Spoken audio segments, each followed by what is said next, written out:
a esta hora, invitándolos por favor a mantener el micrófono cerrado para que podamos tener una buena comunicación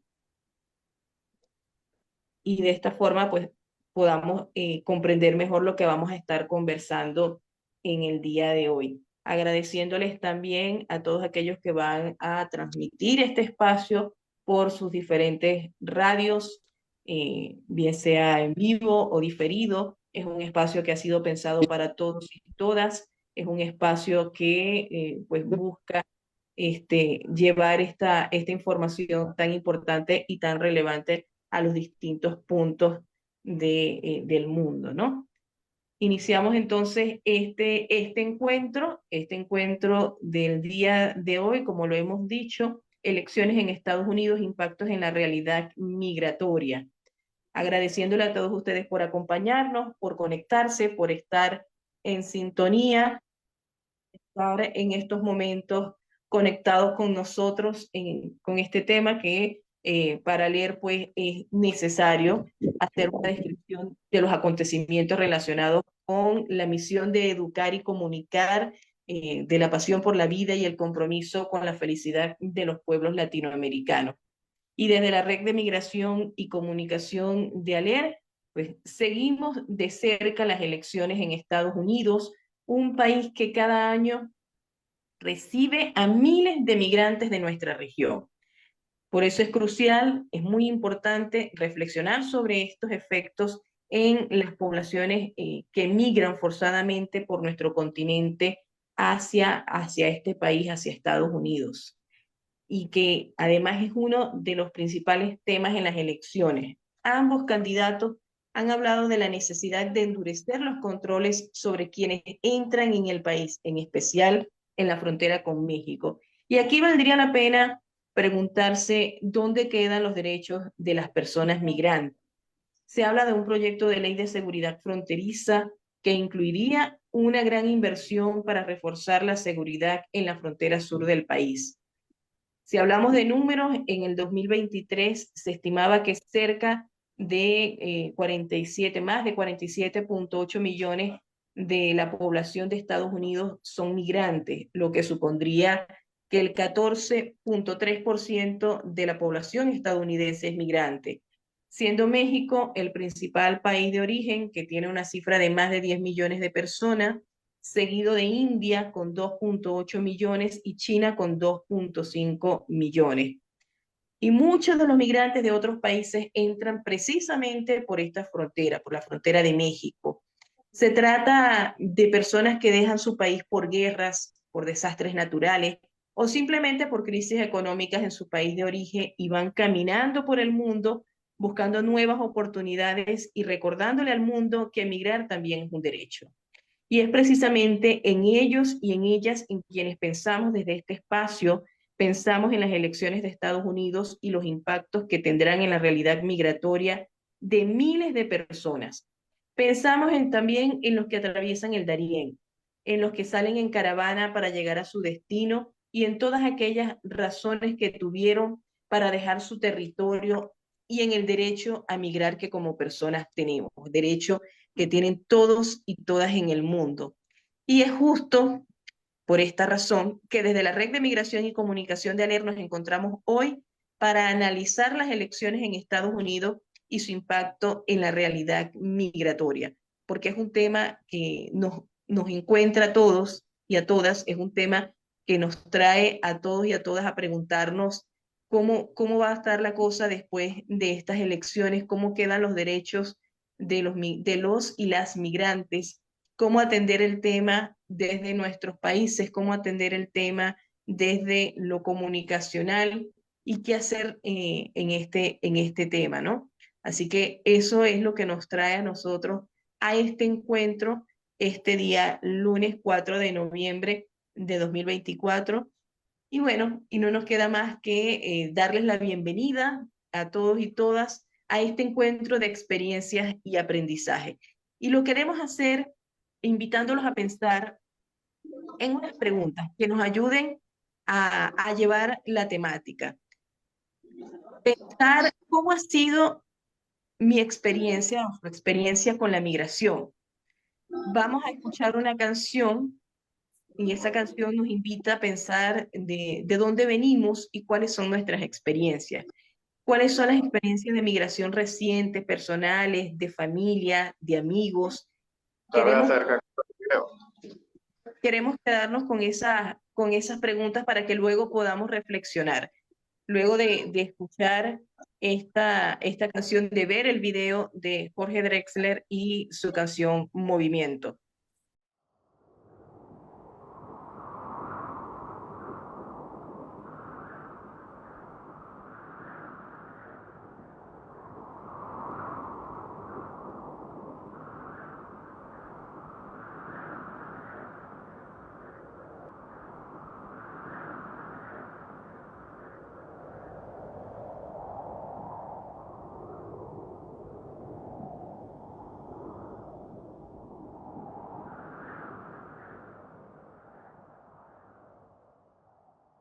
Escuchando esta canción y este video de Jorge Drexler, invitamos por favor a los compañeros, compañeras que tienen micrófono abierto, que los cierren para que podamos mantener la comunicación. Y ya para darle el paso a nuestra compañera Yamanik, le invitamos a que reflexionemos en las preguntas que dejamos antes de ver esta reflexión musical, a esas experiencias de migración reciente, personales, de familia, de amigos que tenemos, y, y, y bueno, cómo ha sido esa experiencia. Ya vamos a darle el pase a nuestra compañera Yamanik para que pueda llevar esta actividad. Muchas gracias. Muchas gracias, compañeros y compañeras. Gracias a quienes hoy se encuentran en esta sala. Soy Yamanik Cholotío, parte del equipo de la Federación Guatemalteca de Escuelas Radiofónicas FEJER, también parte de la Red de Comunicación y Migración. Y hoy estaré moderando este espacio en donde pues habrá muchas reflexiones, también mucho aprendizaje en estas discusiones. Y pues ya podíamos escuchar esta canción y ver el video de Movimiento de Jorge Drexler, que también como nos invita, ya la compañera nos hacía esta reflexión de cómo ha sido nuestra experiencia con la migración, em, qué es lo que piensan escuchando esta canción, cuáles son nuestras experiencias. Cada uno y cada una seguramente hemos atravesado por una migración interna o externa y cómo también es la migración pues muchas veces despoja, pero también logra haber un acompañamiento con otras personas que se encuentran bajo la misma situación. Entonces, yo quisiera iniciar con esta primera ponencia de este foro en donde nos invita a reflexionar las elecciones en Estados Unidos, impactos de la realidad migratoria. Agradecemos ahí a nuestra compañera Ingrid que nos está realizando la parte técnica y también a quienes nos están viendo y sintonizando por medio del Facebook de ALER. Pues muchas gracias. Pueden dejar sus comentarios, sus dudas o sus preguntas y vamos a tener un espacio también de reflexión y que cada uno de nuestros participantes pueda responder. La dinámica sería que tenemos 15 minutos para cada uno y cada una. Yo les voy a escribir en el chat privado cuando ya les queden 5 minutos para que puedan ustedes estar ahí atentos y sepan cuánto tiempo les queda. Les pedimos también que respetemos los tiempos para que cada uno y cada una pueda tener el espacio en su intervención.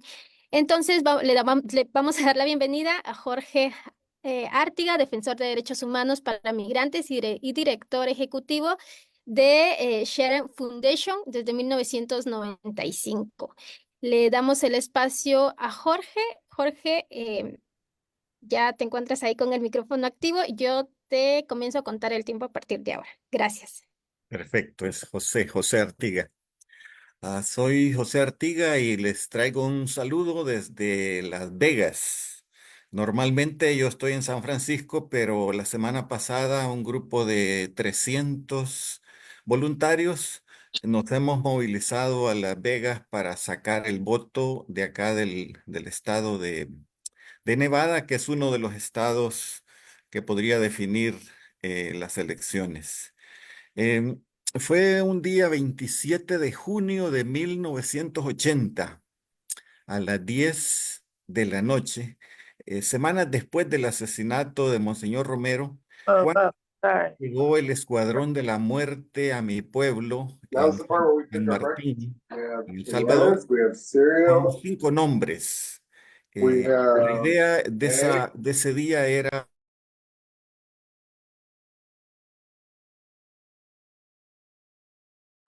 Perdón, José, tienes el micrófono apagado.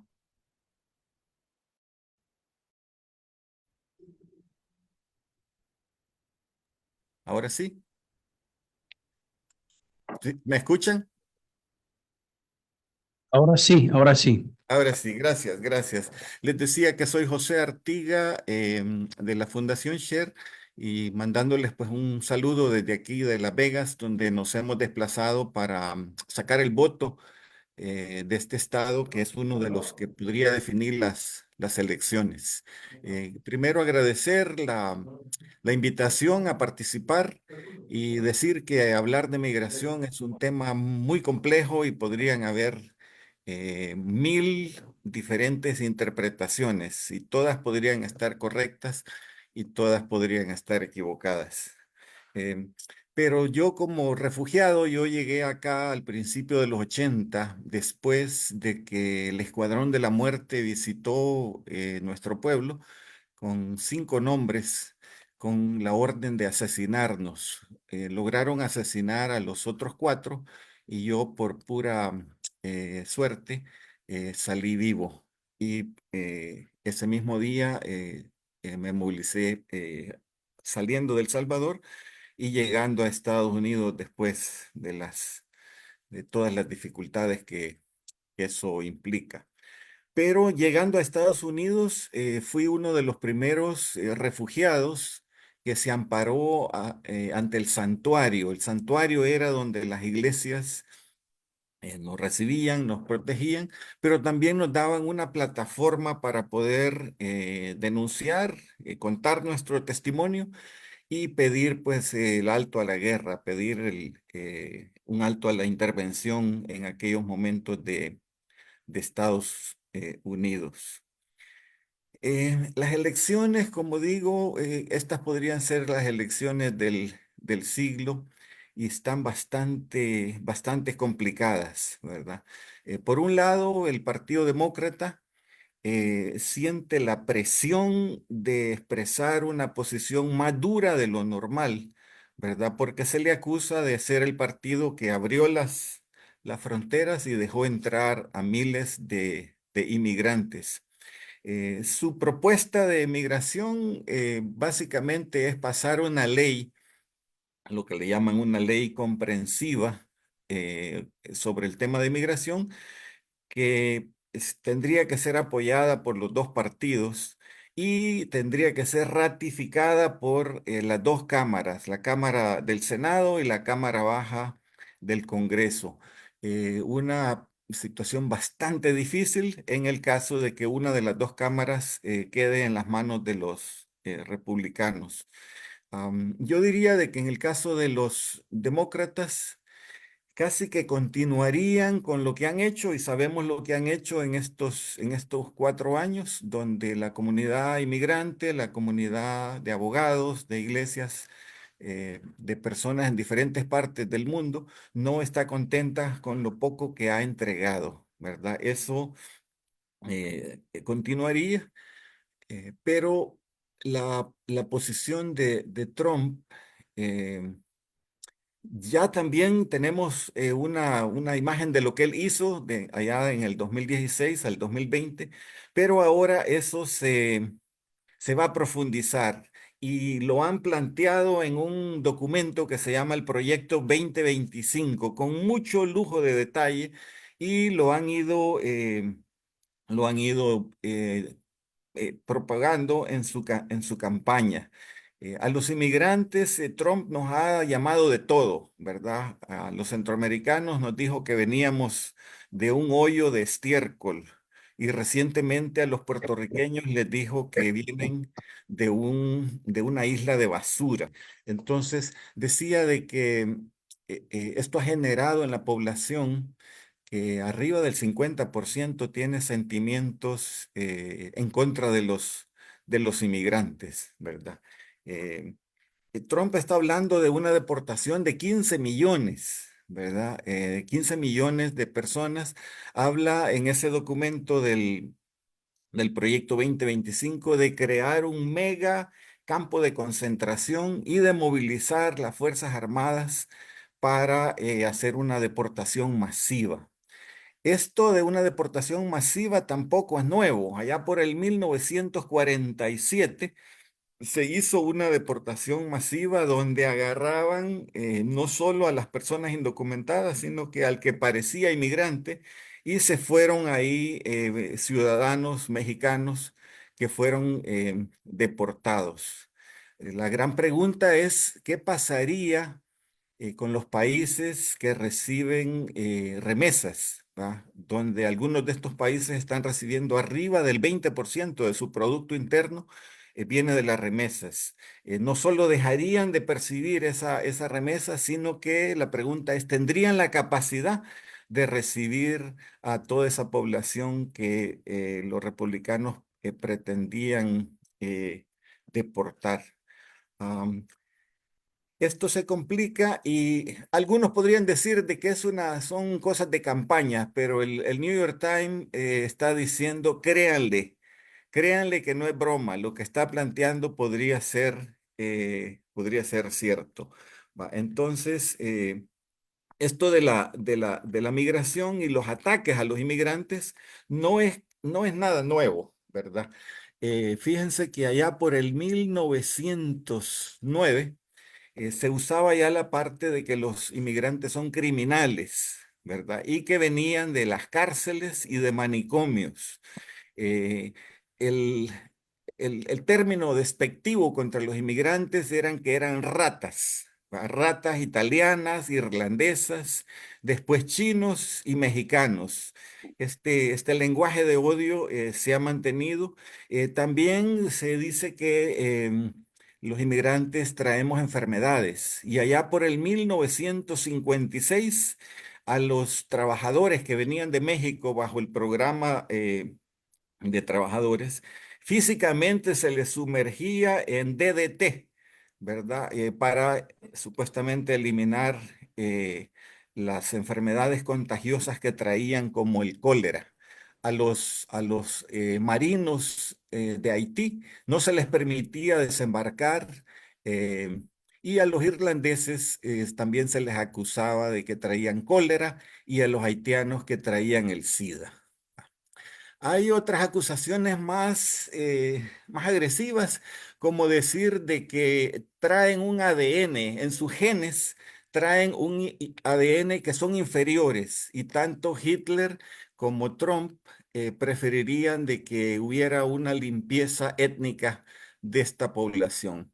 Y lo otro ha sido de que se nos acusa de que nos comemos a las mascotas. Allá por el 1894 se acusó a los italianos, a los chinos, a los coreanos, a los filipinos de comerse los perros y gatos. Y en esta campaña se ha sacado que dice que los haitianos allá en Ohio también se comen los perros y gatos.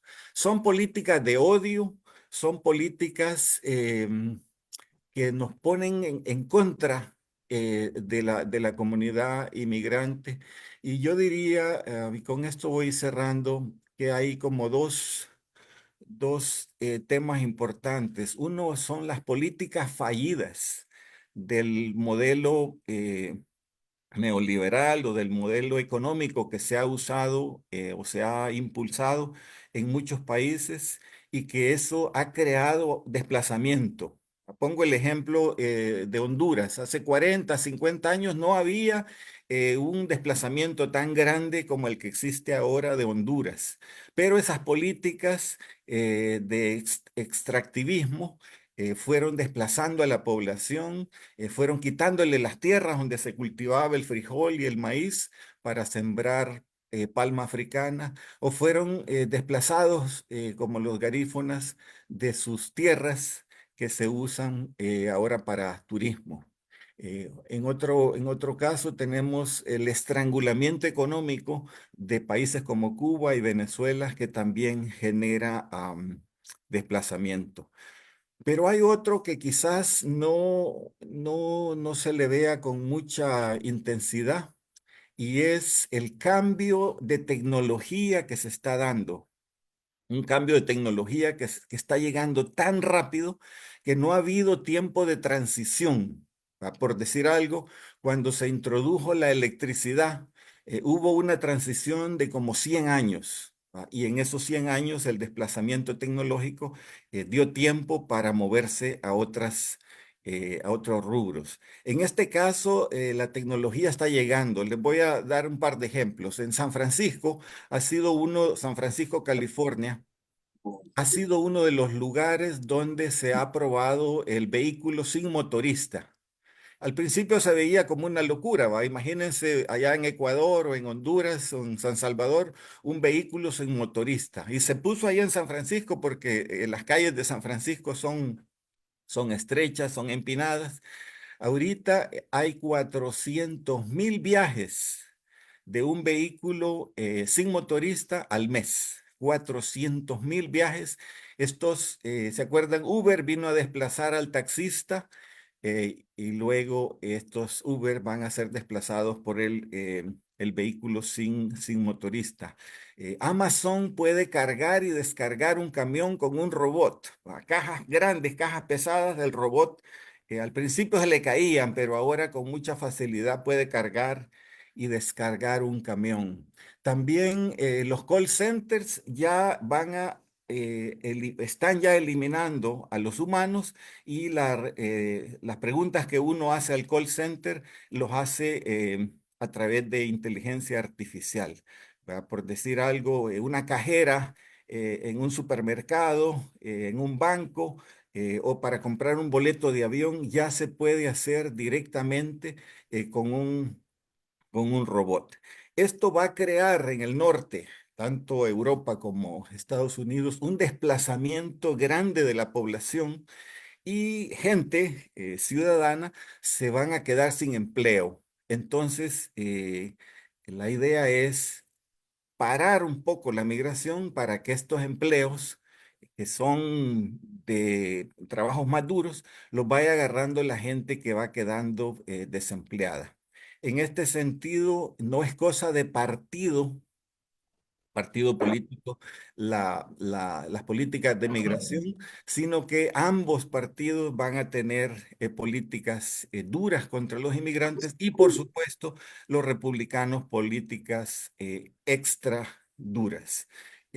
Termino diciendo de que con una palabra de esperanza, de que la organización de la comunidad es fuerte, las iglesias, las ONGs a nivel nacional, a nivel internacional, hay una movilización, una organización bastante poderosa, porque tenemos derechos, ¿verdad? Y Estados Unidos somos un país de inmigrantes. Para darles un dato, en Nueva York se hablan 800 lenguas. No solo el inglés y el español, sino que 800 lenguas porque hay personas de todo el mundo y la idea es, gane quien gane el día de mañana, profundizar la organización de la comunidad nacional e internacional para defender los derechos del inmigrante y también para defender los derechos de la población que no quiere migrar, ejercer el derecho de quedarse en su país de origen. Con esto termino y otra vez gracias por la invitación. Muchas gracias, José. Gracias por tus reflexiones. Muchas gracias, José. Gracias por tu intervención. Invitamos a las personas que puedan dejar sus dudas, sus comentarios en el chat. También informarles que estábamos transmitiendo por medio de Facebook, pero la plataforma Facebook bloqueó la transmisión en algunos países, entonces solo estamos saliendo para algunos otros países. En Centroamérica tenemos reporte de bloqueo en Honduras y Guatemala, no sabemos si en El Salvador estamos saliendo, entonces pues gracias a quienes se encuentran en esta sala y gracias a quienes están siguiendo la transmisión por los países en donde estamos logrando llegar por medio de Facebook. Vamos a pasar con nuestra siguiente ponente, que es Margarita Núñez Chaim, defensora de derechos humanos para migrantes de la Universidad Iberoamericana de Ciudad de México. Bienvenida, Margarita, a este espacio convocado por la Red de Migración de ALER. Te dejamos el espacio, tienes 15 minutos. Muchas gracias por la invitación. Yo sí les voy a compartir una presentación que preparé para el día de hoy. Entonces, sobre todo para acotarme en el tiempo, ir siguiendo muy puntual la intervención, pero me dicen si ya se puede ver. Sí. Sí, ya la vemos. Muchas gracias. Bueno, pues lo que yo voy a platicarles es un poco más sobre lo que ocurre, digamos, situarnos en el contexto migratorio mexicano y de ahí poder reflexionar sobre lo que ya empezaba a puntualizar José sobre las implicaciones de las elecciones en Estados Unidos. Entonces, primero, pues decirles que como ustedes saben, México es o ha sido considerado uno de los corredores migratorios más grandes del mundo, justamente porque también es un corredor en el que se dan las 4 dimensiones de la migración, ¿no? México es un país de origen, de tránsito, de destino y de retorno de personas migrantes. Tenemos un fuerte vínculo con Estados Unidos por la población mexicana que vive allá, que pues se estima son casi 12 millones de mexicanas y mexicanos que viven actualmente en Estados Unidos, además de 26 millones de mexicanas y de mexicanos de segunda y de tercera generación que ya viven en ese país, ¿no? Por muchos años, hace 10, 15 años, se hablaba de que la migración de México hacia Estados Unidos era una migración que tenía ya una tasa cero o era una migración neta cero, y esto quería decir pues que las personas que salían del país era prácticamente, digamos en términos cuantitativos, el mismo número de personas que salían, era el mismo número de personas que eran regresadas, ya sea mediante procesos de deportación o porque regresaban por sus propios medios. Sin embargo, esto desde hace ya 4 años empezó a desequilibrar, digamos, de manera importante de nuevo. Y esto es porque la migración desde México a partir del año 2020 pues empezó a reactivar principalmente por diferentes circunstancias de violencia que se dan en diversas zonas del país, pero también esto pues por las circunstancias económicas después de la pandemia en varias partes del país. Ya lo decía José, ¿no? En realidad pues lo que tenemos es un fracaso de las políticas neoliberales que vemos sus consecuencias en esta migración que va creciendo desde México, Centroamérica, Sudamérica, hacia Estados Unidos, ¿no? Y esto, digamos, para recordar, pues, que en realidad actualmente en la frontera de México con Estados Unidos son las personas mexicanas la principal nacionalidad que es detenida por las autoridades estadounidenses, y incluso ya digamos, frente a los crecientes obstáculos que hay en la frontera de México con Estados Unidos, pues también las personas han empezado a buscar rutas migratorias hacia Canadá, y el año pasado, pues las solicitudes de asilo en Canadá por parte de personas mexicanas se triplicaron, ¿no? Y esto lo traigo un poco en mente porque a veces cuando hablamos de las políticas migratorias entre México y Estados Unidos, perdemos de vista que la principal nacionalidad afectada por esta colaboración para la contención migratoria que hace entre el gobierno de Estados Unidos y de México, pues la principal nacionalidad afectada son las propias personas mexicanas, ¿no?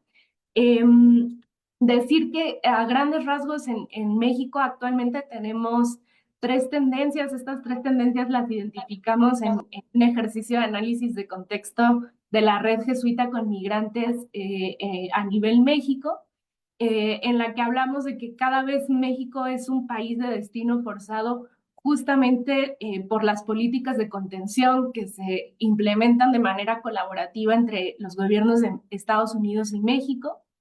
Esto, digamos, deriva en que la migración en México cada vez se está volviendo más peligrosa por estas acciones del Estado y de las autoridades en México, pero también por la colusión de estas autoridades con las redes criminales.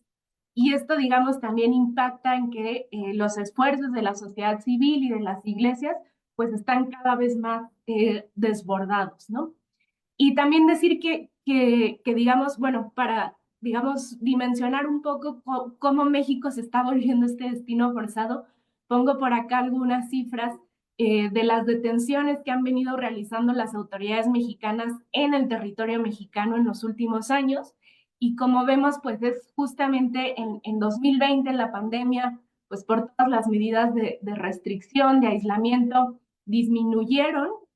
Sin embargo, a partir de 2021, estas detenciones han ido en aumento exponencial y tan exponencial que apenas en los primeros 6 meses de este 2024 superamos ya todas las cifras bueno, alcanzamos un récord histórico, nunca había habido tantas detenciones, son arriba de 800,000 detenciones de personas migrantes en México, y esto, digamos, va aparejado además, pues justo por la disminución que se ha visto de detenciones en la frontera de México y Estados Unidos, ¿no?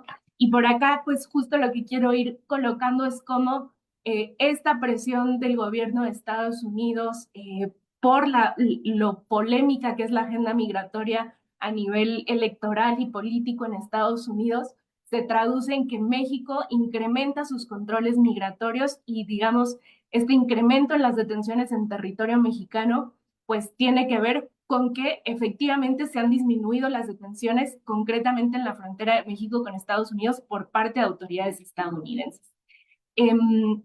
Para decir que digamos, estos controles migratorios crecientes, pero al mismo tiempo esta migración creciente, va generando cada vez más obstáculos para las personas y muchas personas han estado optando por quedarse en México, ¿no? Frente a esta imposibilidad de seguir su tránsito migratorio hacia Estados Unidos. Y en los últimos años, pues también hemos tenido un incremento muy importante de solicitudes de refugio en México que justamente se traducen en esto, ¿no? En que México se vuelve este destino forzado donde las personas ya no pueden seguir hacia Estados Unidos y entonces empiezan a quedarse por acá porque, pues, sabemos bien, tampoco pueden regresar a sus países de origen. Y quisiera profundizar un poquito justo en estas tendencias de las políticas migratorias, ¿no? Lo que hemos visto es una creciente securitización de la política migratoria, pero esto además de la mano de una militarización en México, a la par de lo que, digamos, Estados Unidos ha venido incrementando sus controles, esto tiene, digamos, su paralelo o su espejo en México, donde también se han ido involucrando, sobre todo en el sexenio pasado, a las Fuerzas Armadas en el control migratorio. Se ha venido profundizando pues esto que llamamos la externalización de las fronteras, que es que México se vuelve, digamos, sí, pues esta frontera vertical para que las personas no puedan llegar hacia Estados Unidos, aparejado de un desmantelamiento de los sistemas de protección, y ya lo mencionaba también José, pues cómo se va generando este discurso de criminalización e ilegalización de la migración. Por acá pongo una línea del tiempo muy breve porque también quisiera señalar, como ya lo decía José, pues que esto no es nuevo, ¿no? Esto tiene ya ocurriendo varias décadas. Sin embargo, justamente sí es a partir de la presidencia anterior de Donald Trump, donde vimos cómo estas políticas se fueron recrudeciendo e intensificando, ¿no? En 2016, con lo que se conoció como el Metering, que en realidad empezaron a hacer listas de espera para solicitantes de asilo, y digamos de forma fáctica, pero ya de forma, pues sí, permanente hasta el día de hoy. En 2016 México se empezó a convertir en este territorio de espera forzada para las personas que quieren llegar hacia Estados Unidos y buscar asilo, ¿no? Esto se recrudeció en 2018 con los protocolos de protección a migrantes, donde las personas ya solicitantes de asilo en Estados Unidos tenían que esperar sus procesos migratorios en México, Y finalmente, la última medida que tomó Donald Trump como presidente frente a la migración en el contexto de la pandemia, pues fue implementar el título 42, que sabemos de facto suspendió el derecho de asilo en Estados Unidos, ¿no? Y lo que viene después con el gobierno de Biden, pues de fondo no es muy distinto, porque lo que ha hecho de facto, pues es mantener la frontera cerrada justamente a las personas que quieren solicitar protección en Estados Unidos, y esto ha implicado que las personas estén esperando para ahora mediante la aplicación CBP One, para sus citas para presentarse en Estados Unidos, ¿no? Lo que les decía, esto se traduce, ¿no? en un relato espejo por parte de las autoridades mexicanas, que empiezan a implementar acciones cada vez más duras también frente a la migración. De este lado, en México, lo que hemos visto es cómo las autoridades en los últimos años han actuado de forma muy arbitraria, incluso ilegal, generando pues diversas redes de corrupción con redes del crimen organizado, donde es sistemática la extorsión, el secuestro hacia las personas migrantes, digamos, con tal de impedir que puedan llegar a la frontera con Estados Unidos. Y esto se hace, digamos, tanto por vías legales como por vías ilegales, ¿no? Por vías legales se han negado y se han retrasado los procesos de regularización migratoria en México, se han vuelto cada vez más aleatorios, también las solicitudes de refugio.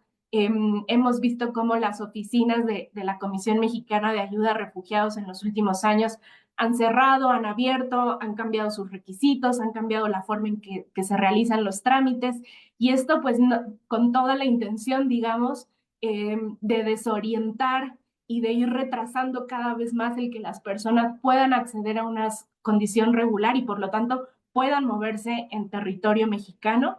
E incluso lo que hemos visto y que se ha vuelto sistemático también es que aun cuando las personas superan todos estos obstáculos y tienen ya documentos de regularización migratoria de manera, de nuevo, sistemática, las personas, digamos, son detenidas y las mismas autoridades les niegan, dicen que sus documentos son falsos, se los rompen y los echan para atrás, ¿no? Entonces hemos visto cómo esta espera prolongada, sin acceso a derechos, sin ayuda humanitaria, se ha venido agudizando del lado mexicano en los últimos años. Y esto, digamos, con las consecuencias de pues que las personas son cada vez más sometidas a situaciones de violencia, de mucho desgaste. Hemos visto también un aumento que antes no era normal ver en partes del país como la Ciudad de México, de la discriminación y la xenofobia hacia las personas migrantes.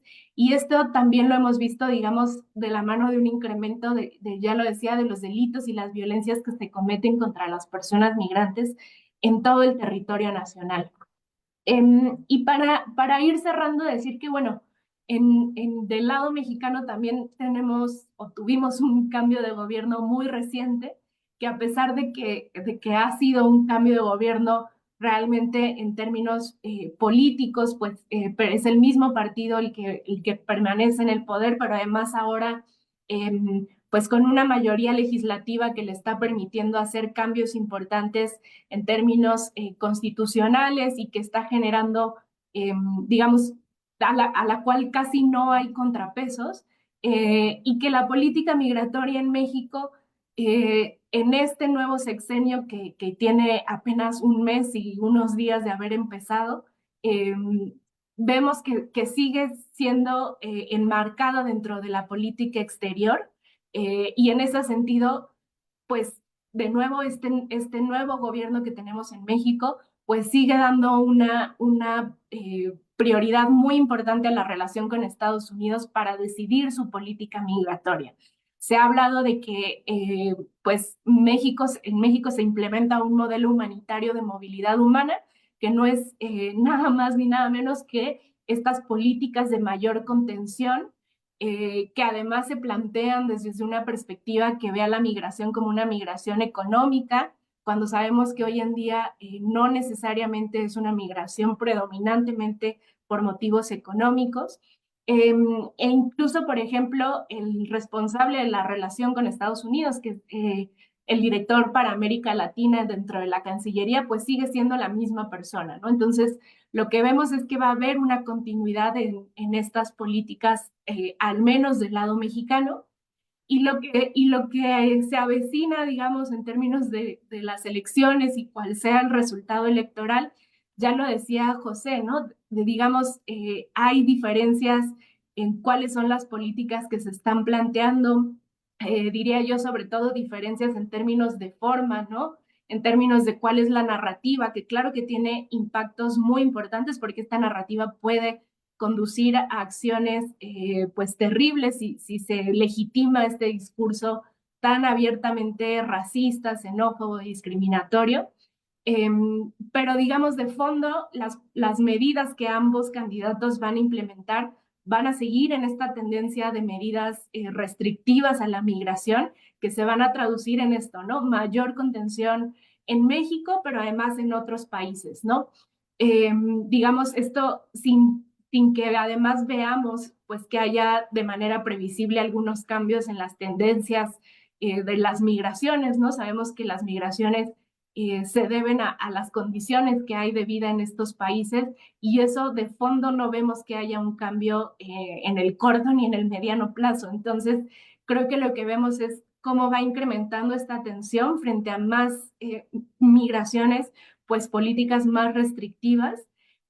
Y solo para cerrar, quisiera como dejar, bueno, un par de ideas que es, bueno, uno, me parece que también la forma en la que se plantean ambos candidatos implementar estas medidas más restrictivas importa, porque mientras que Donald Trump habla principalmente de implementar acciones ejecutivas, pues Kamala Harris habla más de reformas legislativas y esto pues implica, digamos, pues en cierta medida unas políticas más autoritarias versus unas políticas más consensuadas, previsibles, donde al menos haya un margen de tiempo para que desde los países como México podamos prever por dónde vienen los cambios y los ajustes políticos, mientras que del lado de Donald Trump, si llegara Donald Trump a la presidencia, pues probablemente estos cambios políticos se van a dar de un momento a otro, de un día para otro, con las implicaciones, digamos, que eso va a tener para las personas que ya están en México esperando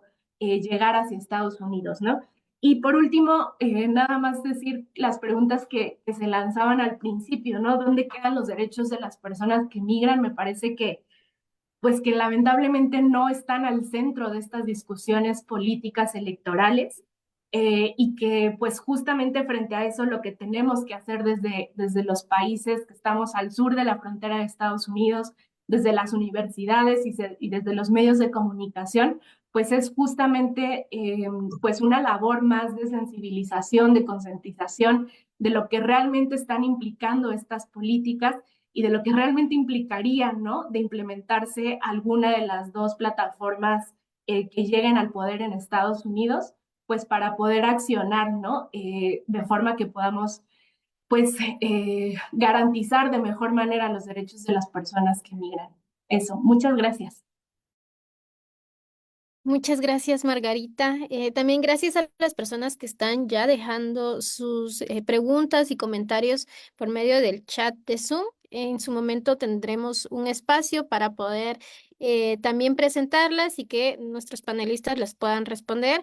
También para las personas pues que se están uniendo y que seguramente se han estado incorporando durante este conversatorio, también compartirles que debido a este bloqueo que han reportado varios países en la transmisión, esta conversación también se va a estar subiendo por medio de YouTube en el canal de ALER. Entonces, gracias a todos y todas por estar hoy acá presentes. Y vamos a pasar con nuestro tercer panelista y es Jorge Acevedo. Jorge Acevedo es uno de los primeros refugiados de El Salvador.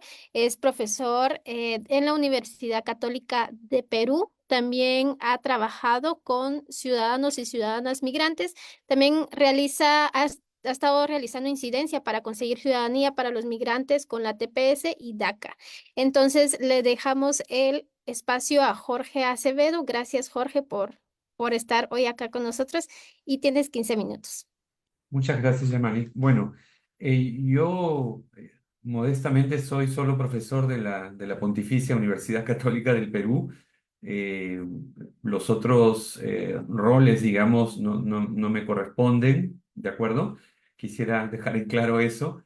Tal vez ha habido una confusión, un error involuntario, por supuesto. Bueno, yo agradezco a la Asociación Latinoamericana de Educación Radiofónica por esta invitación, esta oportunidad de compartir algunas ideas con comunicadores y comunicadoras de nuestra región. Y estoy de acuerdo con todo lo que han manifestado mis antecesores, José y Margarita, respecto a esta problemática y los desafíos particularmente en esta coyuntura electoral en los Estados Unidos. Yo quisiera abordar, digamos, dos temas principales. Primero, presentarles el rostro de la migración peruana, ¿no? De los últimos 34 años. En segundo lugar, aspectos que me parecen muy importantes en términos comunicacionales y narrativos, que como redes de radios a nivel de diferentes países de la región, como ALER y otras iniciativas regionales y también que involucran a población en los Estados Unidos y en otras partes del mundo, podríamos seguir fortaleciendo o en todo caso ir renovando también. Lo primero, entonces, el rostro de la migración peruana hacia el exterior, ¿no? Porque hay también procesos de migración internos históricos en el país, a los cuales no me voy a referir, o migración también de ciudadanos y ciudadanas de otros países al Perú en los últimos 8 o 10 años. Según un estudio del Instituto Nacional de Estadística, entre el año 1999 y el año 2022, salieron del país y no retornaron 3.490.519 ciudadanas y ciudadanos peruanos. Aproximadamente un 10,5% del total de la población estimada en el año 2022. 33.396.698 personas. De estos casi 3,5 millones de migrantes que no retornaron al país desde el año 90, el 52% son mujeres y el 48% son varones. La mayoría son jóvenes, el 70% de estos migrantes tuvo entre 15 y 49 años cuando salió del país y el 47% entre 30 y 59 años. Son datos importantes, digamos. El país de residencia, finalmente, países en los cuales se han establecido los ciudadanos y las ciudadanas son Estados Unidos, que no es una novedad, con 30,2%, España 15,6%, Argentina 13,5%, Chile 11,7%, Italia 10,2%, Japón 3,7%. O sea, Estados Unidos sigue siendo el principal destino final, digamos, y el lugar de residencia de los migrantes. Y se estima que en el año 2023, según investigaciones de la Organización Internacional de Migraciones, el 80,5% tenía una condición de inmigrante regular y el 19,5% de inmigración irregular o sin papeles, ¿no? La mayoría de los migrantes no estaban casados, eran solteros, y la principal razón por las cuales han migrado es la búsqueda de empleo y en algunos otros casos, en menor porcentaje, estudios. También es importante la migración por reagrupamiento familiar, entre otras razones. Pero la razón principal ha sido económica y la falta de empleo, y el pico migratorio en los últimos 34 años lo hemos tenido aproximadamente entre los años 2006, 2007 hasta el 2010, 2011, ¿no? Hay razones diversas. La migración, como ya se ha señalado por parte de José y Margarita, no es un fenómeno nuevo, ¿no? Hay razones económicas, de trabajo, empleo, la búsqueda de una mejor vida con mayores oportunidades, de estudios, de trabajo, el reagrupamiento familiar, pero también lo es la violencia, ¿no? Las guerras internacionales y también los conflictos armados en nuestros países y hoy en día también la violencia vinculada a redes delincuenciales a nivel local, pero también a nivel internacional, ¿no? El cambio climático también es una causa importante de este movimiento de personas a gran escala hacia diferentes destinos, ¿no? Hay una pérdida en nuestros países en mayor o menor medida.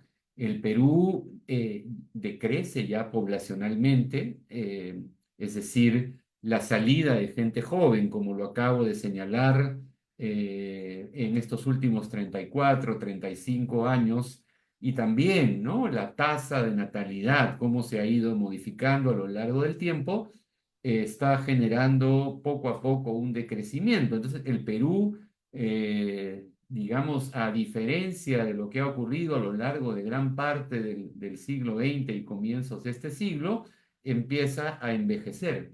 Y eso puede estar ocurriendo en algunos países también de América Latina en mayor o menor medida, ¿no? Entonces, la migración es un fenómeno sin duda de gran envergadura en nuestro país.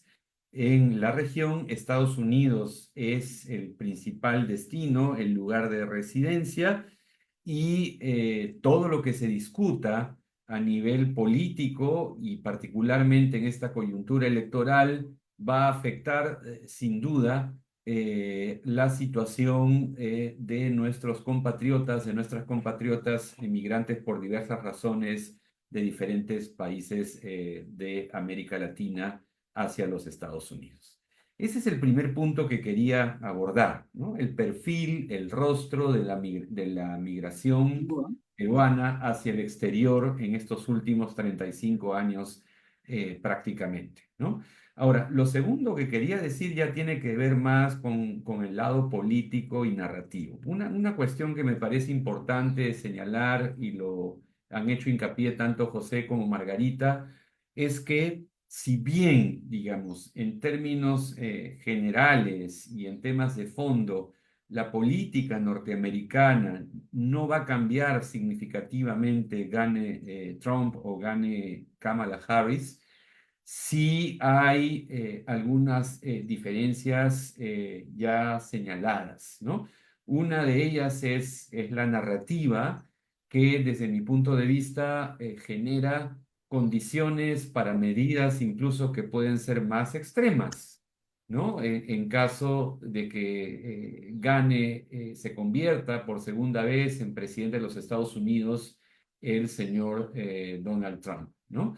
Y esto me lleva a reflexionar sobre la narrativa de las llamadas nuevas derechas, o diríamos las derechas del siglo XXI en los países occidentales, ¿no?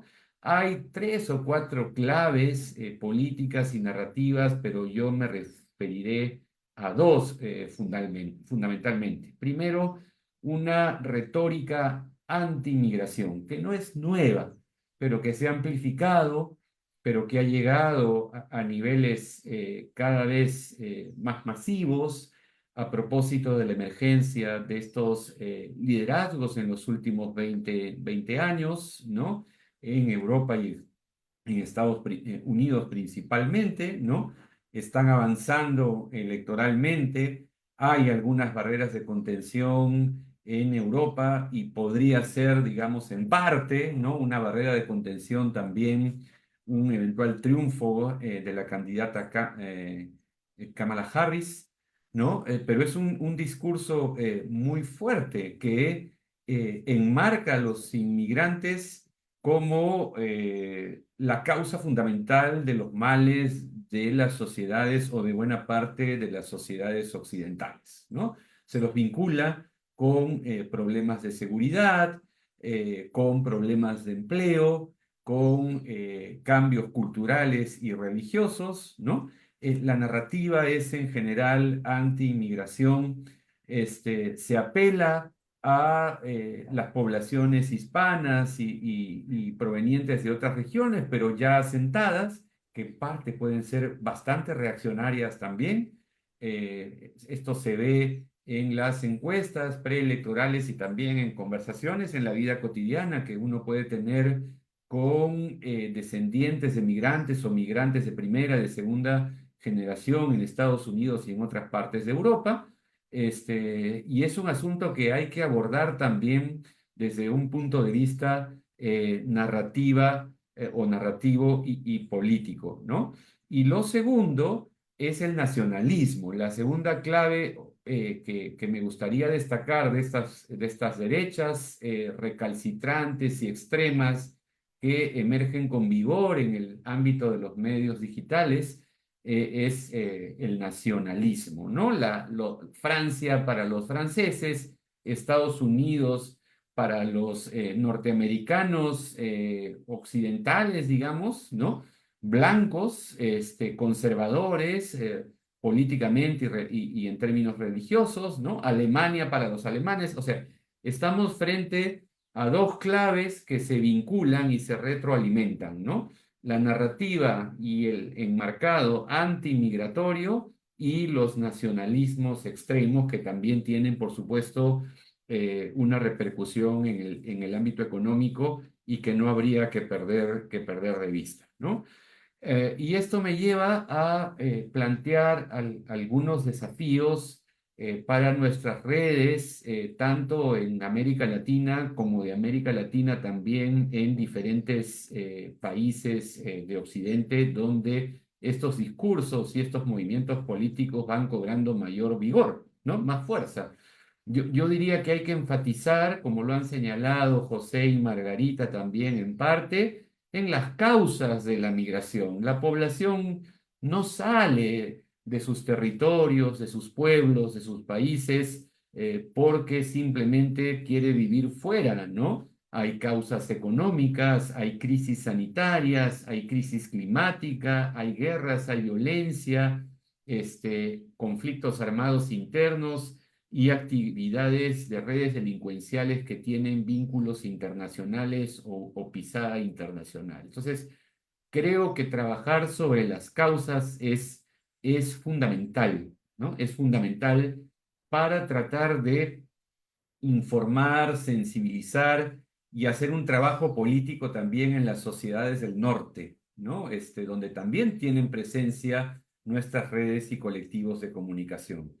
Lo segundo tiene que ver con las barreras, con las terribles barreras legales y físicas coercitivas que afronta la población inmigrante y todo ese trayecto desde el sur al norte para no vincularnos o hablar sobre otras realidades migratorias, ¿no? Creo que es fundamental mostrar esas imágenes, esos rostros, esas travesías y también con estadísticas cuáles son los inmensos problemas que viven los inmigrantes, las inmigrantes, niños, niñas, mujeres, personas adultas en general, ¿no?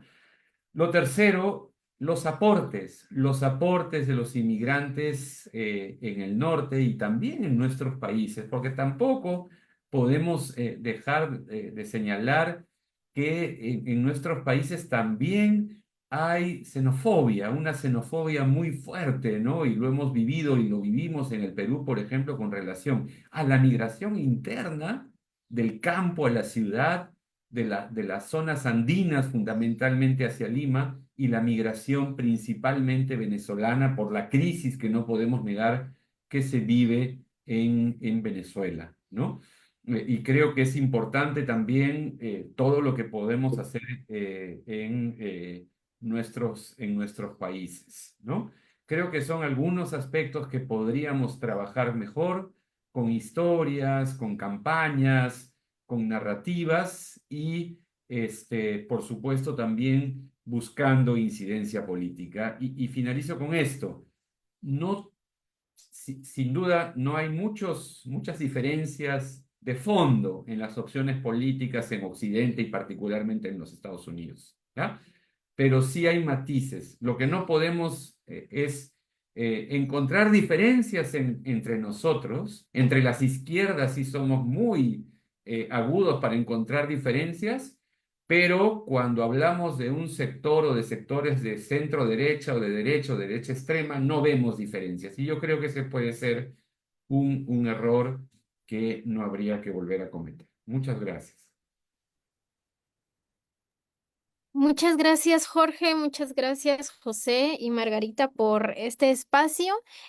Nos han ido llegando algunas preguntas y comentarios por medio del chat de Zoom, en donde quisiéramos compartirles a ustedes, vamos, la puedan contestar. Y para quienes todavía tienen algunas preguntas o dudas, pues no duden en utilizar el chat de Zoom y nosotras la estaremos trasladando a los ponentes.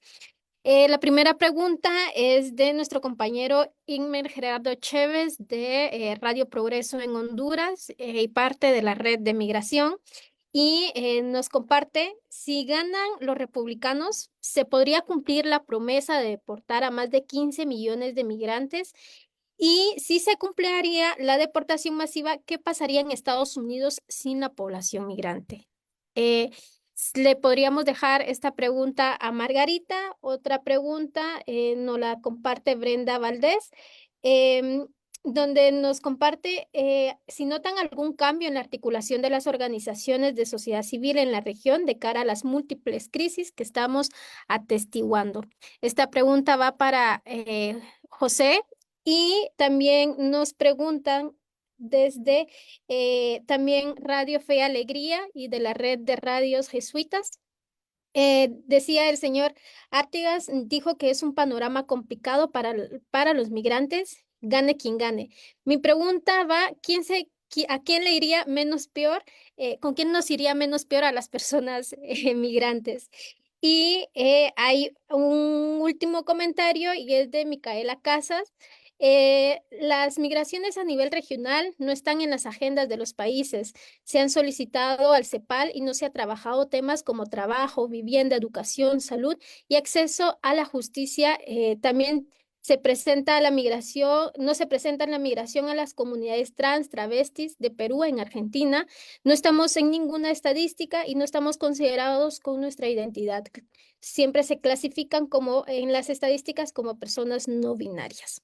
Esta es una reflexión que también creo que hace también mucho eco hacia estas otras personas que no están siendo visibilizadas, también a las personas con discapacidad, a las personas de pueblos originarios, etcétera, etcétera, ¿no? Entonces, dejamos este espacio y para quienes todavía tienen alguna duda o pregunta, pues las pueden dejar en el chat, que todavía estamos con un poco de tiempo.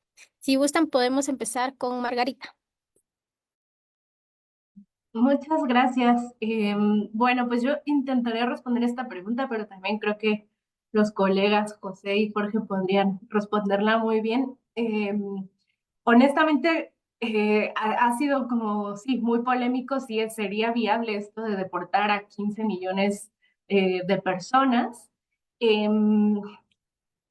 Probablemente logísticamente, financieramente sea complejo sostener una medida así y creo que ahora sí que es la pregunta que no necesariamente tiene respuesta porque no tenemos esa bola de cristal para poder definir, ¿no?, concretamente qué sucederá. Pero sí creo que, como ya lo decían tanto José como Jorge, no podemos subestimar estos discursos y estas propuestas de agenda política sobre el tema migratorio que ha venido colocando el ahora candidato Donald Trump en este periodo electoral, ¿no? Me parece que, como ya lo vimos en su primer periodo, pues sí es capaz de implementar medidas que de un momento a otro parecen erráticas, ¿no? Y parece que no tienen forma ni fondo, pero al final las vemos que se implementan, ¿no? Y entonces pues eso, no sé si realmente sea viable deportar a esta cantidad de personas, pero sí que no podemos tomar a la ligera estas narrativas y estos discursos, como lo decía José, como ya lo han advertido medios de comunicación en Estados Unidos, pues no son solo amenazas en una contienda electoral, ¿no? Sino son realmente posturas frente a una visión anti-inmigrante y ante una agenda política anti-inmigrante y de derechas, como ya también lo explicaba Jorge, que sí podrían poner en riesgo a muchas personas, ¿no? Y bueno, ¿qué pasaría en Estados Unidos sin la población migrante? Me parece que esa es también una pregunta muy compleja, pero de entrada, pues me parece que sí habría consecuencias importantes también en Estados Unidos, pues en términos económicos, políticos. Sabemos, ¿no?, que hay sectores de la economía estadounidense que se sostienen del trabajo y de la mano de obra migrante, ¿no? Y los servicios, la agricultura, la construcción, y las repercusiones de deportar a tantas personas, pues evidentemente se resentirían tanto en Estados Unidos, como ya también lo decía José, en los países de origen, porque el trabajo de estas personas sostiene estos sectores económicos en Estados Unidos, pero también sostiene a nuestros países con el envío de remesas, ¿no? En México el envío de remesas es el primer ingreso de divisas en la economía nacional, entonces el impacto sería muy grande. Entonces, bueno, por ahí lo dejo. También si los colegas quisieran complementar, pues adelante. Muchas gracias. Sí, el objetivo de la amenaza es múltiple, ¿va? Parte de la amenaza es como tratar de disuadir a otros que están pensando migrar, ¿va? Pero sí hay gente en la administración como este muchacho Stephen Miller, que tiene un equipo grande de trabajo donde no solo va a atacar al inmigrante desde el punto de vista de la frontera, ¿va? Sino que se va a meter en cada área de la economía, vaya, por decir algo, las escuelas, ¿va? El hospital, ¿va? La vivienda. Cómo irle cerrando los espacios al inmigrante legalmente, va, para volverlo en contra, y idealmente ellos quisieran de que se diera una autodeportación, va, donde la gente dice, mire, por decir algo, agarrarlo y meterlo a un campo de concentración y maltratarlo ahí adentro. Entonces la gente dice, bueno, yo estoy enfermo, yo no aguantaría unos 6 meses ahí en ese campamento, entonces mejor me voy yo solo. Yo quizás enfatizo en este punto que no se ha tocado mucho, que es la inteligencia artificial, que es increíble. Por ejemplo, yo nunca creí de que un vehículo lo puede manejar un robot. ¿Va? Nunca creí. ¿Va? ¿Cómo es posible cómo va a resolver si manejar es una de las cosas más difíciles? ¿Va? Porque hay muchas variantes. Miren, en San Francisco hay 400 carros moviéndose para arriba y para abajo 24 horas al día. Ahí han desplazado ya a un taxista que era un inmigrante de la India, un ingeniero de Bangladesh, etcétera. Vaya, con la pregunta que me asignaron, yo diría de que necesitamos profundizar la organización, ¿va? Y primero aplaudir la gran organización que ya existe a nivel Estados Unidos, a nivel internacional, eh, y ir viendo cómo presionamos a nuestros gobiernos, ¿verdad? A que ellos también tomen posición, porque a un gobierno le conviene que la gente salga.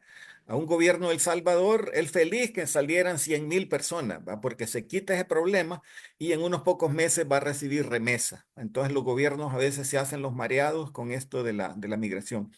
Y luego en la narrativa yo siento que estamos muy defensivos, ¿va? Trump dice algo y nosotros empezamos a reaccionar contra eso. Necesitamos, siento yo, como decía Jorge, eh, transmitir los grandes beneficios del inmigrante. A empezar por decir, mire, es que aquí en este país todos somos inmigrantes, de Irlanda, de China, de Vietnam, de Alemania, todos somos inmigrantes. Si usted se remonta a su abuela, a su tatarabuela, fue inmigrante. Entonces tendría que haber alguna cosa amiga para el inmigrante y luego resaltar los grandes beneficios que tenemos como inmigrante. Para empezar, llegamos pacíficamente, ¿va? Nadie llega armado tratando de forzar su entrada. Entramos pacíficamente y quizás los DACA son un ejemplo muy lindo donde estos jóvenes quieren ir a la universidad, quieren prepararse y aportar. Y ahora son las enfermeras, ahora son los ingenieros, ahora son los médicos. ¿Va? No solo en los trabajos más duros, empezamos con los trabajos duros. Yo empecé limpiando platos, ¿va? Pero rápidamente nuestros hijos ya no se quedaron en esos trabajos. Queremos superar y sí decir de que la migración, y termino con esto, la migración es algo que no se va a terminar. Desde un punto de vista económico, una mujer cuidando niños gana $300 al día. Y es una persona muy codiciada porque no solo le está cuidando a sus niñas, sino que también les está enseñando una cultura, les está enseñando el idioma. Entonces, cuando ella habla con su familiar allá en Honduras, allá en Ecuador, allá en Venezuela, le dice, mira, yo gano $300 al mes cuando hay trabajo. Entonces, la migración se va a tener que dar y la cuestión es cómo negociamos y cómo cambiamos la narrativa en pro del inmigrante. Es decir, somos una chulada de personas y aportamos al beneficio de todas las comunidades, no solo aquí en Estados Unidos, sino que también de nuestras familias que se quedaron allá en el sur. Si me permites, Yamanik, sí. Bueno, Adelante. concuerdo también con lo que se ha señalado.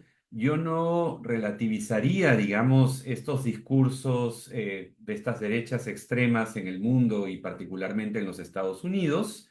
Para irnos tan lejos, recordemos a Hitler y todo lo que se fue construyendo narrativamente para luego emprender esa terrible Segunda Guerra, el Holocausto y estos impactos tan negativos que tuvo esa guerra de mediados del siglo XX en Europa, ¿no? O lo que estamos viviendo y están sufriendo principalmente la población palestina en la Franja de Gaza y otros territorios cercanos, ¿no? Con esta narrativa de que Israel es la luz e Irán es la oscuridad, entre otras cosas, para no seguir repitiendo estas terribles frases, ¿no? Son narrativas que se repiten, van calando, sintonizando con sectores conservadores, hipernacionalistas, xenófobos, y luego se convierten en una fuerza arrasadora. Por lo tanto, yo diría que no hay que relativizar esto de que, bueno, sí, se dicen muchas cosas, pero no las va a poder hacer. Tal vez no las pueda hacer tal cual las dice en un corto plazo, pero eso va calando y se va haciendo un movimiento social, político, económico, militar mucho más fuerte y en algún momento van a haber consecuencias que hoy en día ni siquiera podemos imaginar, ¿no? Por lo tanto, la disputa de sentido y de sentido común es fundamental. La incidencia política, sin duda, a nivel de nuestros países, a nivel internacional, pero tenemos que batallar en ese reto que es una disputa de sentido para tratar de reenmarcar la inmigración, ¿no? Esto creo que ya en esto hemos coincidido tanto Margarita como José. Y lo digo ¿por qué? Porque la mayoría de ustedes son comunicadoras y comunicadores, la mayoría trabaja en radios, tiene medios digitales, está interconectado, entonces ese es nuestro espacio, el espacio de disputa de sentido, ¿no? Para reenmarcar los procesos de migración, reenmarcar la caracterización de esta problemática y de miles o de decenas de millones de personas en el mundo y particularmente en los Estados Unidos. Muchas gracias a los tres por su intervención y justo nos dejaban otro comentario sobre que en Argentina también con el nuevo cambio de gobierno hay un hostigamiento hacia la comunidad migrante y un discurso de odio por parte pues de varias personas que se encuentran dentro del poder estatal como la ministra de seguridad y pues que también se han roto relaciones con Bolivia, pues una de las poblaciones más con mayor vulnerabilidad son las personas migrantes bolivianas y ya hemos podido escuchar también en algunos otros espacios lo que se está viviendo en Argentina. También nos dejan otro comentario que en el estado de Washington ya hay máquinas que piscan manzanas, pero los migrantes dicen que ninguna máquina podrá reemplazarlos porque se tienen que sentir la manzana para poder piscarla. Un poco sobre los comentarios que hacía José Artiga. Bueno, pues a cada uno y cada una, pues muchas gracias por el espacio. Ya antes de poder iniciar la sesión hablábamos sobre este cambio de horario, que también gracias a quienes tuvieron que madrugar para poder hoy estar acá presentes, a quienes tuvieron que pues dejar algunas otras ocupaciones para que nos pudieran acompañar en esta reflexión que es tan importante también para leer, pero también para la comunidad migrante. Gracias también a quienes siguen las diferentes transmisiones de ALER. Las y los invitamos a que puedan seguir la parrilla de programación de ALER. Ahí los compañeros y compañeras estarán haciendo toda una cobertura acerca de qué es lo que va a estar pasando con estas elecciones. Ya mañana tenemos algunos resultados. Ya José nos hacía un panorama acerca de cómo él estará acompañando en el estado de Texas y pues las y los invitamos a que puedan seguir con en nuestras redes sociales, pero también a que sigamos reflexionando sobre qué es lo que significan estas elecciones para la comunidad migrante y quiénes son estas personas que al final están atravesando estas migraciones y este discurso de odio que se ha enmarcado en estas elecciones. Muchas gracias a cada uno y cada una. Gracias a Ingrid por hacernos la parte técnica. Gracias a Mónica, la coordinadora de la red de migración, a Fernando también. Coordinador general de ALER y a Miguel, presidente de ALER, por estar acompañando esta actividad de la red de comunicación y migración. Muchas gracias. Muchas gracias a ustedes. Gracias, hasta luego.